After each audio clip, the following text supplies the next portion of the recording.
जो शरीर हमें दिखाई देता है यह इतना ही नहीं है, इसमें पंच कोश हैं। सबसे पहला जो हमें दिखाई देता है स्थूल शरीर, ये अन्नमय कोश है।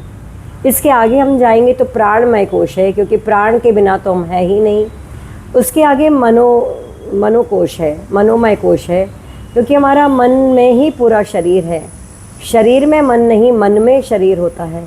इसलिए हम जो भी मन में विचार करते हैं उसका तत्काल असर हमारे पूरे रोम रोम पर होता है, एक एक सेल पर होता है, एक एक न्यूरॉन पर होता है।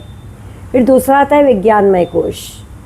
विज्ञानमय कोश अर्थात जो मेरे भीतर जो बुद्धि है, इंटेलिजेंस है, उससे मैं क्या संकल्प विकल्प करती हूँ, क्या डिसाइड करती हूँ अपने लिए, क्या निर्धारित करती हूँ अपने लिए, वो वहाँ पर काम करता है विज्ञानमय कोश। क्योंकि ज्ञान के बिना तो हम कुछ नहीं हैं, लेकिन वो अभूतपूर्व ज्ञान, अलौकिक ज्ञान, परा ज्ञान हमारे पास में हमारी स्मृति से चला गया है। क्योंकि हम संसार को जीते जीते हम एक अनकॉन्शियस स्टेट में हैं, जिसे मूर्छा कहते हैं। जैसे कोई मदिरा बहुत पी ले तो वो बेहोश हो जाता है, इसी प्रकार हम इन इंद्रियों के द्वारा जो विषय भोग कर रहे हैं उससे हम मूर्छित हैं। उसके आगे आता है आनंदमय कोश। सर्वप्रथम अन्नमय कोश, प्राणमय कोश, मनोमय कोश, विज्ञानमय कोश, फिर आनंदमय कोश। ये हमें तभी अनुभव होता है जब हम गहरी सुषुप्ति में होते हैं, तब हम आनंद में होते हैं। इसीलिए आनंद में तो होते हैं, लेकिन हमारा ज्ञान ज्यों का त्यों पड़ा है। इसलिए जागृत अवस्था में जब हम नींद से उठ जाते हैं, तब हम कौन सी स्टेट में हैं, हम अपने आप को कहाँ पाते हैं, तो हम वही संसार, वही पुराना रोना धोना, वही हमारे न्यूरॉन्स का पैटर्न पुराना, उसको हम चेंज करना है। तो हमारे पास में आध्यात्मिक ज्ञान बहुत बहुत ज़रूरी है।